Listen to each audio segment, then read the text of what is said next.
जय हिंद मेरे प्यारे साथियों। तो कैसे हैं आप लोग? आई होप आप सब लोग बढ़िया होंगे। सो गाइस, आज के सेशन में हम रीजनिंग के प्रैक्टिस सेट नंबर 11 करने वाले हैं, जिसमें बहुत ही महत्वपूर्ण 10 प्रश्नों को रखा गया है। यह वीडियो आपके लिए बहुत ही ज़्यादा महत्वपूर्ण है अगर आप किसी भी कॉम्पिटेटिव एग्जाम की तैयारी करते हैं तो। इसलिए उम्मीद करें कि इस वीडियो को अंत तक जरूर देखिएगा। वीडियो अच्छा लगे तो वीडियो को लाइक और हमारे चैनल पर पहले बनाते चैनल को सब्सक्राइब जरूर कीजिएगा। तो चलिए हम वीडियो को स्टार्ट करते हैं। तो देखिए यहाँ पे हमारा पहला नंबर प्रश्न है कि दिए गए विकल्पों में से संबंधित शब्द, अक्षर या संख्या ज्ञात कीजिए। तो देखिए यह रीजनिंग का सवाल है और यह जो है एक जीके से भी संबंधित प्रश्न है। जैसे इसमें दिया गया है कि ए सुटेबल बाय, यह ए सुटेबल बाय यह एक पुस्तक है और इसके लेखक हैं विक्रम सेठ। उसी तरह बताना है हमें कि गीतांजलि गीतांजलि जो पुस्तक है उसके लेखक कौन है। तो देखिए यहाँ पे 4 ऑप्शन दिया है, आर.के. नारायण, मुल्क राज आनंद, ऑप्शन सी है रविंद्रनाथ टैगोर, या ऑप्शन डी है मुंशी प्रेमचंद्र। तो देखिए यहाँ पे क्या संबंध बताना है कि इस पुस्तक के लेखक कौन है। जैसे ए सुटेबल बॉय के लेखक कौन है तो विक्रम सेठ है, तो गीतांजलि के लेखक कौन है तो गीतांजलि के जो लेखक है रविंद्रनाथ टैगोर हैं। ऑप्शन सी इस क्वेश्चन का राइट आंसर हो जाएगा, रविंद्रनाथ टैगोर। अगर हम आर.के. नारायण की बात करें तो आर.के. नारायण द्वारा कि कौन कौन से पुस्तक को लिखा गया है, तो आर.के. नारायण जी के द्वारा जो पुस्तक लिखा गया है उनका नाम है, एक पुस्तक का नाम है मालगुडी डेज, और एक जो पुस्तक है इनका द गाइड करके इनके एक पुस्तक आता है, और एक मालगुडी डेज है। अगर हम मुंशी प्रेमचंद की बात करें तो मुंशी प्रेमचंद किस पुस्तक के लेखक हैं, तो यह इनके एक बहुत ही फेमस किताब है गोदान और एक कफन। ठीक है, हमें क्या बताना था कि गीतांजलि पुस्तक के लेखक कौन है, तो गीतांजलि पुस्तक है रविंद्रनाथ टैगोर हैं। चलिए बढ़ते हैं नेक्स्ट प्रश्न की ओर। तो देखिए दूसरा नंबर, देखिए प्रश्न क्या है कि दूसरा नंबर प्रश्न है कि दिए गए विकल्प में से संबंधित शब्द, अक्षर, संख्या ज्ञात कीजिए। तो देखिए यहाँ पे इसके अनुपात में यह दिया है, हमें इसके समानुपात मतलब इसका अनुपात में हमें बताना है कि क्या आएगा। तो देखिए क्या लिखा है, मलयालम को मलयालम ही लिख दिया है। तो देखिए कैसे लिखा है मलयालम को, MALAYALAM। ठीक है, मलयालम को मलयालम लिखा है MALAYALAM।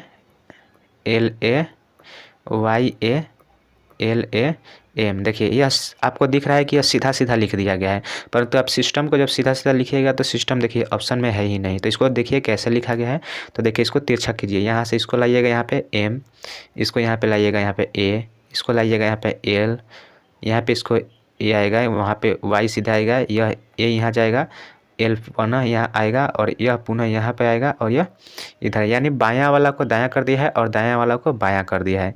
तो ठीक इसी तरह हम सिस्टम को भी लिखेंगे SYSTEM। ठीक है, सिस्टम को लिखेंगे तो सबसे पहले इस M को उठाकर हम इधर लाएंगे, तो M को उठाकर लाएंगे तो M यहाँ पे हो जाएगा। उसके बाद E को लाएंगे तो E को यहाँ पे हम लिखेंगे। ठीक है, E के बाद हम क्या करेंगे, T को लिखेंगे, तो T यहाँ पे हो गया। उसके बाद S लिखेंगे, S हो गया। उसके बाद क्या होगा, Y होगा। ठीक है, उसके बाद पुनः S होगा। तो क्या लिखा है, METSYS। तो देखिए कहाँ पर है ऐसा ऑप्शन, तो MET, तो MET देखिए यहाँ पर मिल रहा है। उसके बाद SYS। तो देखिए ऑप्शन ए जो है हमारा राइट आंसर हो जाएगा इस क्वेश्चन के अंतर्गत। देखिए पहला में क्या किया गया है, तो मलयालम को जो है बायां से जितने भी दायां जो लेटर है, जैसे इधर से सभी को इधर कर दिया है। ठीक है, तो उसी तरह हमने सिस्टम में भी सबको इधर से दायां साइड से बायां साइड लाकर उसको मतलब एक सीरीज में कर दिया, तो वहाँ से हमारा आंसर निकल के आ गया। तो क्या आंसर आया, METSYS। ऑप्शन नंबर ए में दिया है, राइट आंसर हो जाएगा। चलिए बढ़ते हैं इसी तरह नेक्स्ट क्वेश्चन की ओर। तो देखिए तीसरा नंबर, देखिए प्रश्न हमारा क्या है कि दिए गए विकल्पों में से विषम शब्द, अक्षर, संख्या ज्ञात कीजिए। तो देखिए इसमें बताना है कि इसमें जो 3 जो ऑप्शन है एक समान है, इसमें अलग कौन सा शब्द है उसी को हमें बताना है, ढूंढना है कि वह अलग शब्द कौन सा है। तो देखिए फ्लेमिंगो, हॉक, मोंकी और पेंगुइन, 4 ऑप्शन दिया है, हमें बताना है कि इनमें से कौन सा जो है आंसर राइट आंसर होगा।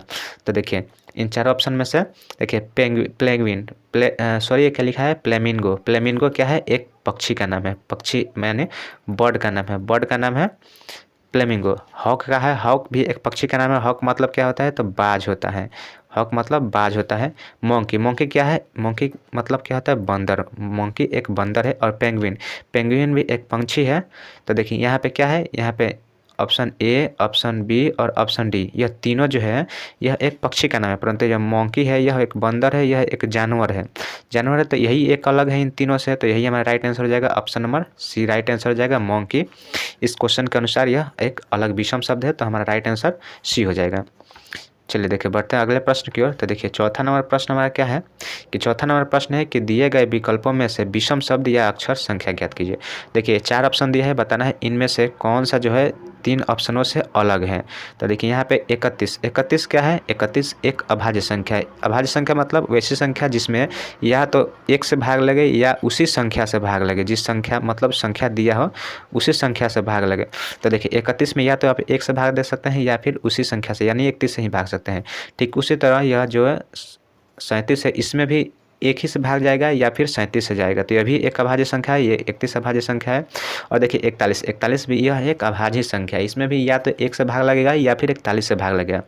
तो इस क्वेश्चन के अनुसार हमारा यही 39 गलत राइट आंसर हो जाएगा, क्योंकि यही इन तीनों शब्दों से अलग है। देखिए 39 को हम 1 से भी भाग दे सकते हैं, 39 को हम 3 से भी भाग दे सकते हैं और 39 को हम 13 से भी भाग दे सकते हैं, यानी कि इसके 3 गुणनखंड हो रहे हैं। तो यह जो है एक अभाज्य संख्या नहीं है। तो यही हमारा राइट आंसर हो जाएगा, ऑप्शन नंबर सी 39 हो जाएगा। ठीक है, चलिए बढ़ते हैं नेक्स्ट प्रश्न की ओर। तो देखिए 5वां नंबर प्रश्न देखिएगा। 5वां नंबर प्रश्न में क्या बोल रहा है कि एक श्रृंखला को एक लुप्त पद के साथ दिया गया है। ठीक है, दिए गए विकल्पों में से उस सही विकल्प का चयन कीजिए जो श्रृंखला को पूरा करेगा। तो देखिए मरकरी वेनस, मरकरी दिया है, वेनस दिया है और अर्थ दिया है। तो देखिए मरकरी वेनस अर्थ ये सब क्या है, यह एक ग्रह है। ठीक है, मरकरी मतलब बुध होता है, वेनस मतलब शुक्र, अर्थ माने पृथ्वी। तो यह जो है एक सीरीज में है, यह सक्सेसिव केस में है। तो मरकरी के बाद वेनस आता है, वेनस के बाद अर्थ आता है और अर्थ के बाद क्या आता है, तो अर्थ के बाद आता है हमारा मार्स। अर्थ के बाद मार्स मतलब मंगल ग्रह आता है, उसके बाद जुपिटर आता है, उसके बाद स्टारम आता है, उसके बाद यूरेनस आता है और उसके बाद लास्ट में नेपच्यून आता है हमारा। ठीक है, परंतु हमें यहाँ बताना था, तो यहाँ पे कौन सा है, मार्स है। तो हमारा राइट आंसर ऑप्शन सी हो जाएगा। यह एक सीरीज बढ़ते क्रम में है या घटते क्रम में कह सकते हैं, कुछ भी कह सकते हैं, मतलब यह एक लाइन में है। तो यह जो है इस तरह से यह गया है। तो यहाँ पे राइट आंसर हमारा मार्स हो जाएगा। इसके बाद क्या आएगा, अर्थ के बाद क्या आएगा, तो मार्स आएगा। ठीक है, चलिए बढ़ते हैं नेक्स्ट प्रश्न की ओर। देखिए 6ठा नंबर देखिए प्रश्न क्या है कि दिए गए विकल्पों में से विषम शब्द अक्षर संख्या को ज्ञात कीजिए। तो देखिए यहाँ पे 4 ऑप्शन दिया है, हमें बताना है कि इन चारों ऑप्शनों में से 3 शब्द एक जैसे होंगे और एक जो शब्द होगा वह अलग होगा। उसी को ढूंढना है आपको कि वह शब्द कौन सा है जो इन तीनों से ऑप्शन में जो दिए गए 3 शब्द अक्षरों से वह अलग है। तो देखिए हम इसको सॉल्व करते हैं। तो देखिए ENO इसमें आप क्या देख सकते हैं, इसमें देख रहे हैं कि ई जो है, देखिए आप सबसे पहले आप ABCD में देखिए कि भवेल कितने होते हैं। तो भवेल 5 प्रकार के होते हैं, एक होता है ए, एक होता है ई, एक होता है आई, एक होता है ओ और एक होता है यू। AEIOU यानी 5 भवेल होते हैं। तो देखिए इसमें भवेल की संख्या कितना दिया है, तो भवेल इसमें ई और ओ, इसमें भवेल जो है 2 है। ठीक है, अब देखिए IQA, तो यहाँ पे भी I और A है, यहाँ पे भी भवेल 2 है। यहाँ पे देखिए U 2 बार दिया है तो यहाँ पे भी भवेल 2 हो गया, परंतु यहाँ पे देखिए O केवल 1 ही है, तो यहाँ पे भवेल 1 है। तो हमारा जो यही है 3 ऑप्शनों से जो नहीं मिल रहा है, मैच नहीं कर रहा है। तो राइट आंसर हमारा यही हो जाएगा, ऑप्शन नंबर डी। हमें यही खोजना था, OLR, यही हमारा राइट आंसर हो जाएगा। उम्मीद करते हैं क्वेश्चन आपको समझ में आ रहा होगा। चलिए बढ़ते हैं नेक्स्ट प्रश्न की ओर। देखिए 7 नंबर प्रश्न हमारा है। 7 नंबर प्रश्न है कि दिए गए विकल्पों में से विषम शब्द अक्षर संख्या ज्ञात कीजिए। तो देखिए यहाँ पे 4 ऑप्शन दिए गए हैं, बताना है इसमें भी वही उसी तरह बताना है कौन सा जो है एक ऑप्शन है जो दिए गए 3 ऑप्शनों से अलग है। तो देखिए ए दिया है कितना 308, बी दिया है 108, सी दिया है 288 और डी दिया है 240। तो देखिए इसमें आप कोई भी दिमाग नहीं लग सकता। देखिए ऐसे सवालों को सीधे सॉल्व कीजिए कि आप इनको जोड़ लीजिए। तो 8 और 3 कितना होता है, 11 होता है। 8 और 1 यहाँ पे क्या, 8 0 1 कितना 9 हो गया। ठीक है, ये देखिए 8 और 2 10 और 2 12 हो गया। 2 4 6 और 0 6। हमने इन सभी संख्याओं के जो दिया गया है उनको जोड़ दिए हैं, आपस में जोड़ दिए हैं। तो देखिए यहाँ से हमारा संख्या देखिए यह एक भाज्य संख्या है, यह 12 है, यह भी भाज्य संख्या है और यह भी भाज्य संख्या है। यानी ये भी 3 से कट रहा है, यह भी 3 से कट रहा है और यह भी 9 भी 3 से कट रहा है, परंतु 11 जो है एक अभाज्य संख्या है और यह किसी भी संख्या से नहीं कटेगा। हम कह सकते हैं कि यह अभाज्य संख्या है इसलिए भी यही आंसर होगा, या फिर यह भी कह सकते हैं कि इन तीनों का जो योग है वह 3 से कट रहा है, बाकी इसका जो योग है यह 3 से नहीं कट रहा है। तो यानी कि यही जो ऑप्शन ए नंबर ऑप्शन है यह हमारा बाकी तीनों ऑप्शन से अलग है। तो राइट आंसर क्या हो जाएगा हमारा 308 हो जाएगा। 308 हमारा राइट आंसर हो जाएगा, जो कि ऑप्शन नंबर ए में दिया है। चलिए अब बढ़ते हैं नेक्स्ट प्रश्न की ओर। तो देखिए 8 नंबर प्रश्न क्या है कि एक संख्या को एक लुप्त पद के साथ दिया गया है, दिए गए विकल्पों में से उस सही विकल्प का चयन कीजिए जो श्रृंखला को पूरा करता है। ठीक है, श्रृंखला को जो पूरा करता है हमें बताना है कि कौन सा जो अक्षर आएगा यहाँ जो श्रृंखला को पूरा करेगा। तो देखिए आर के बाद एस आया है, आर के बाद एस आया है, इसमें कितना ऐड किया गया है तो इसमें एक ऐड किया गया, आर के बाद एस। और देखिए एस के बाद डब्लू आया है, तो एस कितने पे आता है तो एस जो है हमारा कितना 19 पे आता है, एस 19 पे आता है। और डब्लू कितने पे आता है, डब्लू जो है हमारा कितने पे आता है तो देखिए एस 19 पे आता है, एस के बाद आगे जाएगा तो S T U V W, इसमें 4 जुटा है, यहाँ से इसमें 4 जुटा है। और डब्लू के बाद एक्स पे जाएगा तो यहाँ पे क्या हुआ है, यहाँ पे भी +1 हुआ है, यानी +1 +4, उसके बाद पुनः यहाँ पे +1 आएगा। तो एक्स के बाद इसमें +4 कीजिएगा, तो एक्स में +4 कीजिएगा तो क्या आएगा, एक्स के बाद वाई जेड ए बी, यानी यहाँ क्या आ रहा है बी आ रहा है। और बी में जब +1 कीजिएगा तो बी में +1 कीजिएगा तो क्या आएगा, बी के बाद +1 कीजिएगा तो सी आएगा, बी सी हो गया। तो देखिए ऑप्शन नंबर बी में हम ए में दिया है, ऑप्शन में बी सी दिया है। अब देखिए सी में जब आप क्या कीजिएगा, यहाँ पे +1 किए हैं तो यहाँ पे +4 कीजिएगा, तो सी में +4 कीजिएगा तो क्या आएगा +4, तो सी के बाद डी ई एफ जी, यानी कि जी ये देखिए यहाँ पे आ रहा है, और फिर यहाँ से +1 कीजिएगा तो जी के बाद एच आ जा रहा है। तो देखिए हमारा ऑप्शन नंबर ये सही होगा, बी सी जो है हमारा राइट आंसर आ जाएगा। +1 +4 +1 +4 करके जो है इसको सॉल्व किया गया है। ठीक है, चलिए बढ़ते हैं नेक्स्ट प्रश्न की ओर। तो देखिए 9 नंबर प्रश्न हमारा है कि एक श्रृंखला को एक लुप्त पद के साथ दिया गया है। ठीक है, दिए गए विकल्पों में से सही विकल्प का चयन कीजिए जो उस श्रृंखला को पूरा करेगा। तो देखिए यहाँ पे 10 12 46 दिया है, 10 12 46 दिया है, इसको बताना है कि यहाँ पे क्या आएगा। तो देखिए आप इसको 2 तरीक़ों से बना सकते हैं, एक तो यहाँ पे कीजिएगा मल्टीप्लाई 2 और +2। ठीक है, 10 दूना के 20 और 2 22, या फिर यहाँ पे भी इसको कर सकते हैं कि मल्टीप्लाई 2 +2 यानी 22 दूना के 44 और +2 कीजिएगा 46।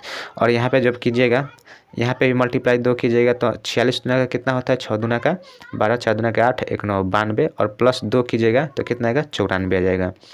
तो देखिए 94 ऑप्शन नंबर डी में दिया है, हमारा राइट आंसर यही हो जाएगा। अगर आप चाहें तो इसको डिफरेंस मेथड भी लेकर बना सकते हैं, जैसे कि यहाँ पे 10 और 22 के बीच में कितने का 12 का डिफरेंस है, 46 और यहाँ देखिए 46 और 22 के बीच में कितने का डिफरेंस है तो 24 का डिफरेंस है, यानी 12 के बाद 24 हो गया है, मल्टीप्लाई 2 हुआ है। 24 के बाद आप उसमें 48 जोड़िएगा तो 48 कितना 48 46 में 48 जोड़िएगा तो हमारा 94 आंसर आ जाएगा।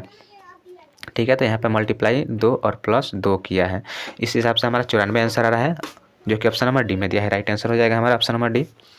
चलिए बढ़ते हैं नेक्स्ट और लास्ट प्रश्न की ओर। तो देखिए यह एक क्या है, इसको हम क्या कर सकते हैं, तो यह एक सिटिंग अरेंजमेंट का क्वेश्चन है। तो देखिए विशु, पूजा, विशाखा, रानी और राम एक पंक्ति में बैठे हुए हैं। देखिए 5 व्यक्ति है और जो कि एक पंक्ति में बैठे हुए हैं। तो सबसे पहले आप पंक्ति बना लीजिएगा, उसमें 5 व्यक्तियों को बैठा दीजिए, जैसे 1 2 3 4 और यहाँ पे मान लीजिए 5 हो गया। अब देखिए क्वेश्चन बोल रहा है कि पूजा दाएं अंत से, तो आपका दाएं यह हो गया और यह बाएं हो गया। ठीक है, यह क्या हो गया, यह बाएं हो गया। देखिए इसको अच्छी तरह से लिख लीजिए, यह लेफ्ट हो गया, क्या यह लेफ्ट है और यह राइट है। अब देखिए क्वेश्चन बोल रहा है कि पूजा दाएं अंत से, मतलब राइट से अंत से तीसरे स्थान पर बैठा है, यानी यह 1 हो गया, यह 2 हो गया और यह बीच वाला तीसरा हो गया। तो दाएं से तीसरे स्थान पर, यानी कि यहाँ पर कौन बैठा है, तो यहाँ पे पूजा बैठी हुई है। ठीक है, अब देखिए बोल रहा है कि विशु पूजा के बाएं से दूसरे स्थान पर है, तो पूजा के बाएं इधर होगा, आपके बाएं इधर होगा तो पूजा के बाएं इधर होगा, तो 1 हो गया और यहाँ 2 हो गया। तो यहाँ पे कौन बैठा है, तो यहाँ पे विशु बैठा है, जो कि पूजा के बाएं दूसरा हो गया। ठीक है, इन लोगों का मुख जो है इधर ऊपर साइड में है, तो बायां यह हो गया, विशु इधर आ गया सबसे, मतलब बाएं साइड में नंबर 1 पे आ गया है। अब देखिए उसके बाद बोल रहा है कि विशु पूजा के बाएं से दूसरे स्थान पर बैठा हो गया। और विशाखा, यहाँ पे बोल रहा है विशाखा पूजा के दाएं ओर है, विशाखा जो है पूजा के दाएं ओर है, तो दाएं इधर हो गया, तो यहाँ पे कौन आ जाएगा, यहाँ पे विशाखा आ जाएगा, विशाखा आ गया। अब देखिए उसके बाद बोल रहा है कि रानी राम के दाएं ओर से तीसरे स्थान पर बैठा है। तो देखिए रानी जो है यहाँ पे देखिए रानी राम के दाएं ओर से तीसरे स्थान पर बैठा है। अगर हम यहाँ पे राम को बैठाते हैं यहाँ पे, तो यहाँ पे दाएं इधर हो जाएगा, जो कि उधर स्थान ही नहीं है, तो राम को हम क्या बैठाएंगे, राम को हम यहाँ पे बैठाएंगे। तो राम को यहाँ पे बैठा दिए तो इसके दाएं और तीसरा स्थान पर, तो पहला दूसरा और तीसरा यहाँ पे आएगा, तो यहाँ पे क्या हो जाएगा, यहाँ पे रानी बैठी हुई है। तो देखिए रानी जो है राम के दाएं ओर से तीसरा स्थान पर है, रानी बैठ गई।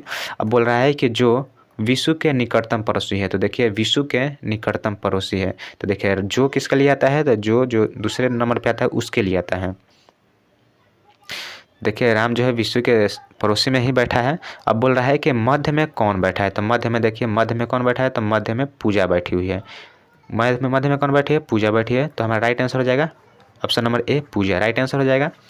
उम्मीद करते हैं कि ये क्वेश्चन आपको समझ में आया होगा। अगर समझ में नहीं आया होगा तो वीडियो को आप पुनः पुश करें, पीछे जाकर धीरे धीरे देखें, आपको समझ में आ जाएगा। उम्मीद करते हैं वीडियो आपको अच्छी लगी हो। वीडियो अगर आपको अच्छी लगे तो हमारे इस वीडियो को लाइक जरूर कीजिएगा, और यदि आप हमारे चैनल पर पहली बार आए हैं तो हमारे चैनल को सब्सक्राइब जरूर कीजिएगा। चलिए मिलते हैं नेक्स्ट वीडियो में, तब तक के लिए जय हिंद जय भारत।